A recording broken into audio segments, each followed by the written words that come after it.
नमस्कार मित्रांनो, लग्नानंतर होईलच प्रेम या मालिकेच्या 3 एप्रिलच्या भागामध्ये मित्रांनो, आता इथे रामनवमीचा सण म्हणजे एकदम जोरदार छान चालू असतो. गुरुजी आलेले असतात, सर्वजण बसलेले असतात आणि गुरुजी आता मंत्र म्हणत असतात आणि गुरुजींची आता पूजा करून झाल्यानंतर आता सर्वजण छान असं नमस्कार वगैरे करतात. तर त्यानंतर आता गुरुजी उठून बाजूला बसतात आणि सांगतात, चला आता पूजा संपन्न झालेली आहे आणि जर आता कोणाला रामनवमीचा पाळणा घ्यायचा असेल तर त्यांनी आता पुढं या. तर आता मानेनी थोडंसं मागं बघते आणि पार्थ आणि काव्याला हाक मारते. तर तेव्हा पार्थ सांगतो, काव्या येतच असतील." म्हणजे काव्या तिथे नसते, काव्या आतमध्येच असते. आणि इकडे काव्या तर आतमध्ये एकटीच म्हणजे ती अजूनसुद्धा संभ्रमातच असते. तिला काही कळत नसतं की बाबा काय करावं.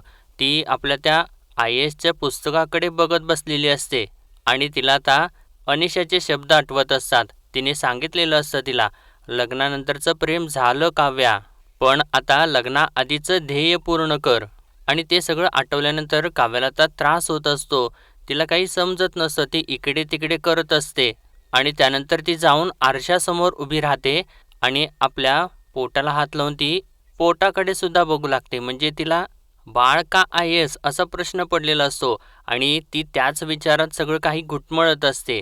तर तोपर्यंत आता इकडे बाहेर रेखाताई जी असते ती नंदिनीला म्हणते, नंदिनी तुला येतो ना छान पाळणा गायला, मग तू गा ना पाळणा. तर तेव्हा मानिनी सुद्धा नंदिनीला म्हणते, हो का. तर तेव्हा आता मध्येच वसू एकदमच काहीतरी तिला बोलून जाते.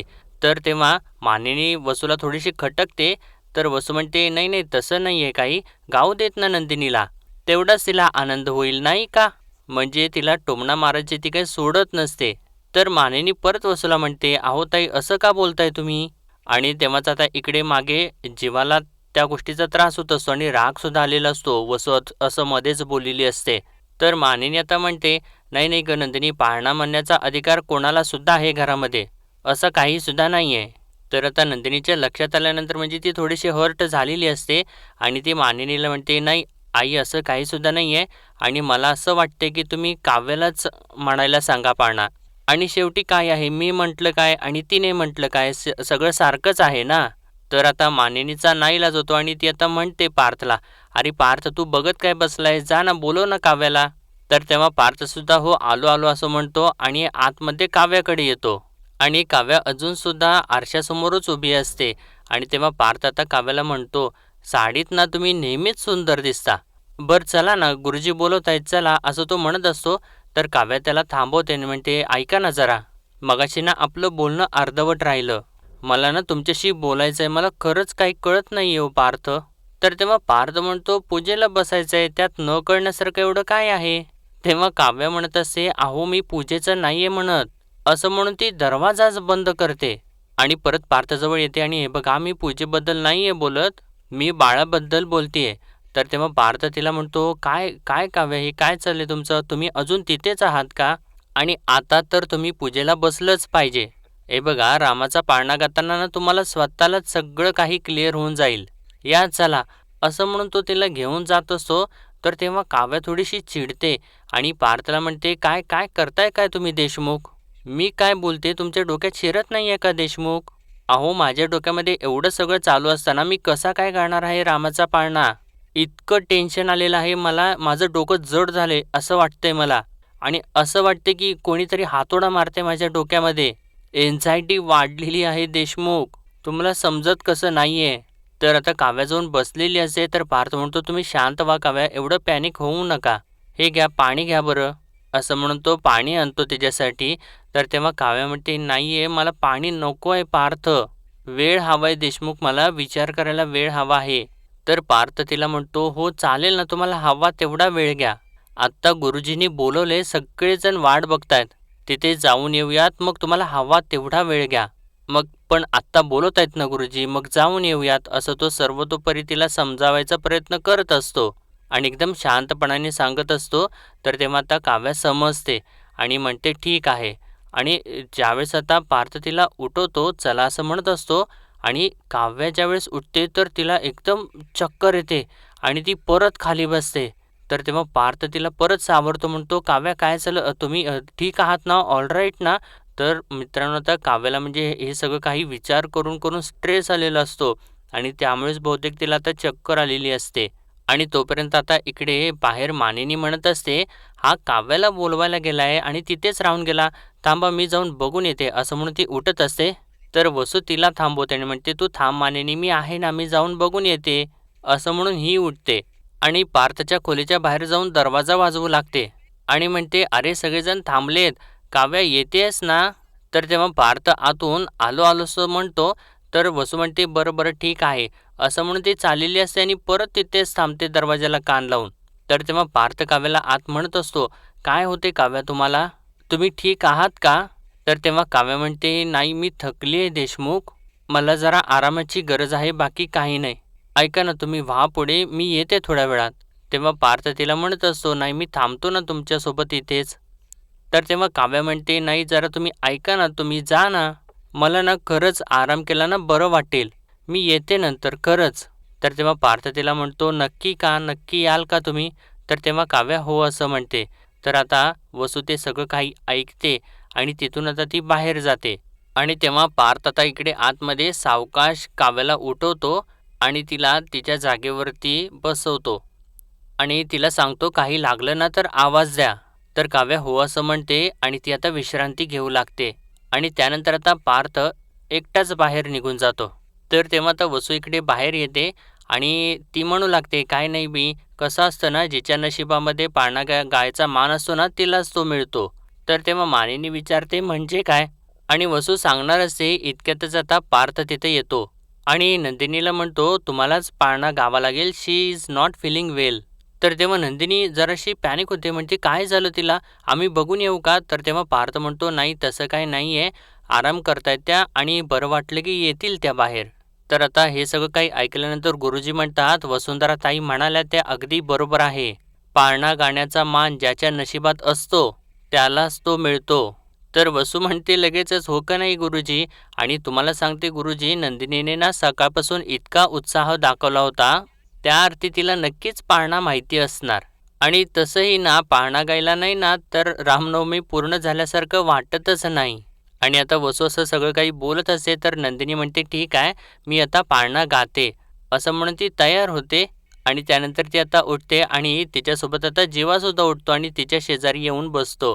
आणि तो आता नंदिनीला हळू आवाजात म्हणतो, कदाचित ना देवाची हीच इच्छा आहे की तू पाळणा गावास. आणि आता जीवा आणि नंदिनी दोघेसुद्धा मिळून पाळणा हलवू लागतात आणि नंदिनी आता पाळणा म्हणू लागते.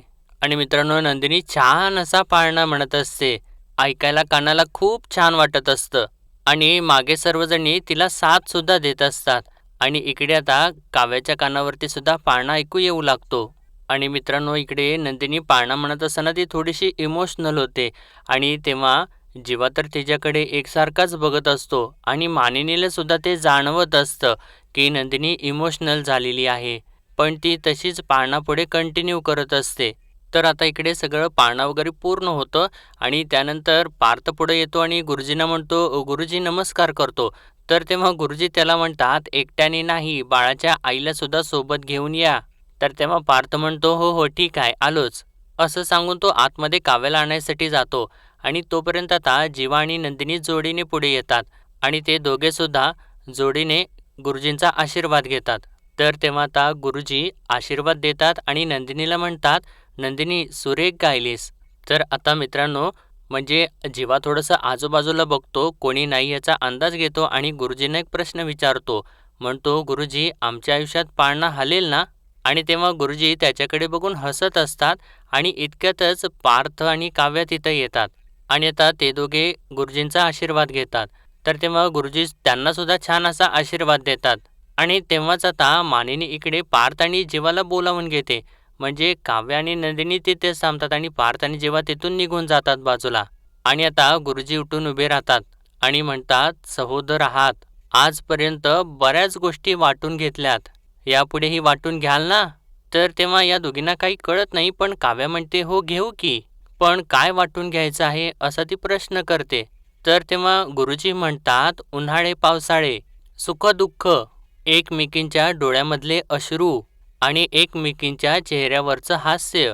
तर तेव्हा आता या दोघीसुद्धा एकमेकींच्याकडे बघत हसत असतात आणि नंदिनी गुरुजींना म्हणते, नक्की नक्की वाटून घेऊ गुरुजी, सख्या बहिणी आणि पक्क्या मैत्रिणी आहोत आम्ही. आणि त्यानंतर गुरुजी आता काव्याला म्हणतात, तुझ्यासाठी भेटवस्तू आणलेली आहे.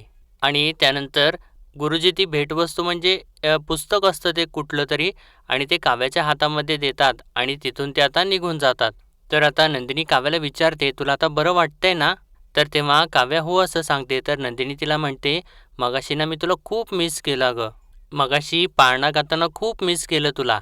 आणि तेव्हा आता काव्या त्या पाळण्याकडे बघत असते. आणि त्यानंतर आता काव्या आतमध्ये येऊन अभ्यास करत बसलेली असते. तर पार्थ आता गुणगुणत येतो, बाळा जो जो रे. आणि आतमध्ये आल्यानंतर तो काव्याला प्रश्न विचारतो, काव्या गुरुजींनी तुम्हाला काय गिफ्ट दिलं तुम्ही दाखवलं नाहीत मला. तर काव्या सांगते, नाही मी अभ्यास करत होते आणि मी ते काही उघडून बघितलं नाही. म्हणजे गुरुजींनी जे काही दिलेलं असतं ते तसंच पुढे टेबलवरती असतं. तर पार्थ म्हणतो, आत्ता उघडून बघतो असं म्हणून ते गिफ्ट लगेचच उघडतो. आणि मित्रांनो, ऑब्व्हियसली त्याच्यामध्ये गर्भसंस्काराचं पुस्तक असतं. आणि तो आता काव्याला म्हणतो, हे घ्या, हे बघा गुरुजींनी तुम्हाला तुमच्या सगळ्या प्रश्नांची उत्तरं दिलेली आहेत. आणि तिच्या हातामधलं ते UPSCचं पुस्तक असतं ते घेतो आणि बाजूला ठेवतो. आणि ते गर्भसंस्काराचं पुस्तक जे असतं ते काव्याच्या हातात देतो आणि म्हणतो, हेही पुस्तक तुमच्या हातामध्ये छानच दिसतंय. आणि ते पुस्तक तिच्या हातामध्ये देतो आणि तो परत गुणगुणत असतो. आणि तो तर खूपच एकदम छान असा आनंदात असतो. आणि काव्या त्याच्याकडे थोडंसं बघतच राहते. आणि तो गुणगुणत असलेलं बघून काव्या त्याला म्हणते, रामाचा पाळणा चांगलाच लक्षात राहिलाय की तुमच्या. तेव्हा पार्थ म्हणतो, हो. आणि का राहिलाय माहितीये का, कारण आपल्या खऱ्या आयुष्यामध्ये खरा पाळणा हलणार आहे. नंदिनीने पाळणा खूपच छान गायला. आणि म्हणतो, खरं तर मला जीवाबद्दल आणि विशेषतः नंदिनीबद्दल फार वाईट वाटतंय. त्यांच्या चेहऱ्यावरती आई होण्याची आस दिसत होती. तर तेव्हा काव्या विचारते, पण ती आस माझ्या चेहऱ्यावरती नाही आहे का दिसत पार्थ? आणि असं तिने विचारल्यानंतर पार्थला थोडासा धक्काच बसतो आणि तो म्हणतो, काव्या काय चाललंय तुमचं सकाळपासून? नेमकं काय म्हणायचं आहे तुम्हाला? तर तेव्हा आता काव्या थोडी तिथून उठते आणि बाजूला येत म्हणते, मला हेच म्हणायचं आहे देशमुख, मी आई होण्यासाठी ही योग्य वेळ नाही. तर असं तिने म्हटल्यानंतर आता पार्थला अजून धक्का बसतो आणि तो म्हणतो, योग्य वेळ हे काय बोलताय तुम्ही काव्या? तर काव्या आता सांगू लागते, हे बघा पार्थ, मलाही आवडतात बाळं, पण मला आई होण्यासाठी ही योग्य वेळ नाही आहे आणि मला असंच वाटतंय. तर तेव्हा पार्थ विचारतो, काव्या ही योग्य वेळ नाही आहे तर मग कधी आहे? तुम्ही आत्ता IAS नाही आहात तरीसुद्धा तुम्ही म्हणताय की ही योग्य वेळ नाही आहे. काव्या, उद्या तुम्ही जर IAS झालात की मग तुमचं ट्रेनिंग सुरू होणार 1 वर्ष. मग त्याच्यानंतर तुमचं पोस्टिंग होणार आणि दर 3-4 वर्षानंतर तुमचं पोस्टिंग इकडे तिकडे होत राहणार. मग तेव्हा तर तुम्ही म्हणणार, आता तर ही अजिबातच योग्य वेळ नाही आहे. मग बाळ कधी होऊ द्यायचं? म्हातारपणी? तर तेव्हा काव्या म्हणते, तसं मी नाही आहे म्हणत पार्थ. बाळ घेऊन कसा अभ्यास करणार आहे मी? कसं मॅनेज करणार आहे मी हे सगळं? तर तेव्हा आता पार्थ थोडासा विचार करतो आणि काव्याला म्हणतो, अभ्यास नंतर करा. तर काव्या म्हणते, सोपं वाटते तुम्हाला हे? अहो पार्थ, एकदा बाळ झालं, बाळाचे वाढीचे दिवस, बाळ वेळी अवेळी झोपतं, वेळी अवेळी उठतं, त्याला खायला प्यायला घालायचं, त्याला औषधं द्यायची, त्याची काळजी घ्यायची जबाबदारी असते हो ही सगळी. बाळ आहे ते, आणि बाळ झाल्यानंतर बाळाला आईची माया हवी असते. बाळाला आईचा वेळ हवा असतो. आणि हे सगळं काही मी कसं करणार आहे? कशी सांभाळणार आहे मी ही जबाबदारी? तर तेव्हा पार्थ म्हणतो, अहो काव्या, IAS झाल्यानंतर तुम्ही अख्ख्या देशाची जबाबदारी सांभाळणार आहात ना, मग एका बाळाची जबाबदारी घ्यायला का भीती वाटते तुम्हाला? तर काव्या म्हणते, पार्थ तुम्ही असं का वागताय मला कळतच नाहीये. आत्तापर्यंत सगळ्या गोष्टीत मला सपोर्ट करत आलात ना, मग आत्ता असे वेगळे का वागताय तुम्ही? तर तेव्हा पार्थ म्हणतो, वेगळा नाही, मी तोच पार्थ आहे अजूनपर्यंत. पण तुम्ही आधीच्या काव्या राहिलेल्या नाही आहात असं वाटून राहिलं आहे मला. तुम्हाला आई होण्याबद्दल शंका असेल तर, असं तो बोलत असतो. तर तेव्हा काव्या त्याच्या पुढे येते आणि म्हणते, तर काय? तर पार्थ म्हणतो, नाही नाही, तर काही नाही. आणि तो आता सगळा काही विषय टाळू लागतो. म्हणतो, रात्र झाली, उशीर झालाय, झोपताना वाद नको, नाहीतर ना बाळावरती परिणाम होईल. आपण आत्ता झोपूयात आणि सकाळी उठल्यानंतर बोलूयात. तर तेव्हा काव्या म्हणते, नाही मी झोपणार नाही आहे, मला अभ्यास करायचा आहे, तुम्ही झोपा. असं म्हणून ती चाललेली असते. तर तेव्हा पार्थ परत तिला बोलवतो आणि काव्या थोडीशी चिडलेली असते आणि म्हणते, आता काय आहे? तर तेव्हा आता पार्थ तिच्या हातामधलं गर्भसंस्काराचं पुस्तक काढून घेतो आणि तिच्या हातामध्ये UPSCचं पुस्तक देतो. तर आता काव्या तिथून बाहेर निघून जाते आणि पार्थ लगेचच दरवाजा बंद करून घेतो.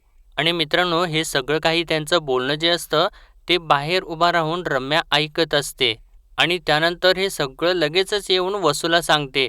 आणि तेव्हा वसू ऐकल्यानंतर लगेचच खूप एक्साईट होते आणि म्हणते, काय काय काय म्हणलीस तू रम्या, काव्याला बाळ नको आहे असं ती मोठ्याने बोलत असते. तर तेव्हा रम्या तर तिच्यावरती ओरडते, म्हणते, अगं आणखी जोरात ओरड, सगळ्या देशमुख घराण्याला कळू दे, अगं हळू बोल ना जरा. तर तेव्हा वसू म्हणते, काय करू मग मी, अगं रम्या एक तर ना तू मला कधी काही सांगत नाहीस, नुसतं म्हणत असते शांत राहा शांत राहा शांत राहा, काय करायचं काय मी. तर तेव्हा रम्या म्हणते, ओके ओके ठीक आहे सांगते मी, मी घरी यायला निघाले आणि तेव्हा ना तू मला ही प्रेग्नन्सीची बातमी सांगितलीस आणि तेव्हा ना माझ्या अंगामधलं बळच निघून गेल्यासारखं झालं. वाटलं झालं आता संपलं सगळं काही. पण अगं तसं नाही आहे. म्हणजे गुरुजींनी सांगितलेली भविष्यवाणी ना खरी होण्यासाठी नियती पदोपदी ट्विस्ट आणते, असं ती सगळं काही वेड्यासारखंच बोलत असते. आणि वसूला सुद्धा काही कळत नसतं. आणि पुढं ती म्हणते, काय आहे ना पार्थला बाळ हवाय, पण काव्याला ठरवताच येत नाही की काय करायचं आहे. आणि याच्यावरून दोघांच्या मध्ये मतभेद निर्माण झालेत, असं ती खूप खुश होऊन सांगत असते. आणि त्या ऐकल्यानंतर आता वसू सुद्धा खुश होते. तर रम्या पुढं म्हणते, तुला आठवतंय का आई, की मी पार्थ आणि काव्याची गुणमिलन पत्रिका बनवली होती. आणि तेव्हा वसूला तो क्षण आठवतो सुद्धा. आणि वसू म्हणते, हो हो आठवतंय ना मला. आणि ती घाबरूनच विचारते, अगं ये रम्या आता काय करणार आहेस तू. तर तेव्हा रम्या म्हणते, फार काय नाही ग, काव्या मला तिची मैत्रीण मानते का नाही, मग मी माझी मैत्रीण निभावणार. तर वसू विचारते, म्हणजे काय, मला काहीच कळत नाहीये. तर रम्या म्हणते, आता ना मी तिला पटवून देणार की बाळ आल्यानंतर तिचं आयुष्य कसं बदलून जाईल. आय एसचं पुस्तक जाऊन तिच्या हातामध्ये बाळ येईल आणि ती तिच्या ध्येयापासून दूर जाईल. मी ना तिला त्या टोकापर्यंत घेऊन जाई नाही, ज्यामुळे ना ती स्वतःच तिच्या बाळाचा, असं म्हणून ती थांबते. तर वसुधा घाबरून विचारते, बाळाचं काय. तर रम्या पुढं काही बोलतच नाही आणि गुड नाईट आई असं म्हणून तिथून निघून जाते. आणि वसू तर आता जाम घाबरलेली असते आणि तिला सगळं काही कळालेलं असतं ही रम्या काय करणार आहे ते. तर इकडे बाहेर मित्रांनो आता नंदिनी बाप्पासमोर दिवा लावते आणि तेव्हा जीवासुद्धा तिच्यासोबत असतो आणि तो बाप्पाला नमस्कार करत असतो आणि त्यानंतर तो नंदिनीकडेच बघत असतो एकसारखा. तर तेव्हा नंदिनी थोडीशी लाजते आणि जीवाला विचारते, अहो असं का बघताय, माझ्याकडे नाही देवाकडे बघा. तर तेव्हा जीवा म्हणतो, त्याचा अंश ज्याच्यात आहे ना तिच्याकडेच बघतोय. तर तेव्हा नंदिनी त्याला एक फटका मारते आणि म्हणते, अहो काय तुम्ही. तर तेव्हा जीवा म्हणतो, स्वतःचं आभाळ एवढं दुःख पचवून किती शांतपणाने पाळणा गात होतीस तू. आणि म्हणतो, खूप छान गायलीस, असं वाटलं की आपलं बाळ तुझ्या मांडीवरती आहे, चाळा करत हुंकार देत तुझ्याकडे बघत काहीतरी बोबडे बोल बोलतोय आणि तू त्याला झोपवलंस. कुठून येते ग, कुठून येते एवढी ताकद तुमच्या बायकांमध्ये. तर तेव्हा नंदिनी म्हणते, ताकद कुठली ताकद, सकाळी मी मोठ्या कॉन्फिडंटने आईंना सांगितलं की हो करूयात ना आपण रामनवमी, तेव्हा कुठे मला माहिती होतं प्रभू श्रीराम अशी माझी परीक्षा घेणार आहेत म्हणून. तर तेव्हा जीवा म्हणतो, अगं परीक्षा जिथे त्यांना आणि सीतामाईला चुकलेली नाही तिथे आपण कोण आहोत. आणि कळलं का तुला, आपलं ठरलंय ना, काहीही झालं अगदी काहीही झालं ना तरीसुद्धा अजिबात खचायचं नाही.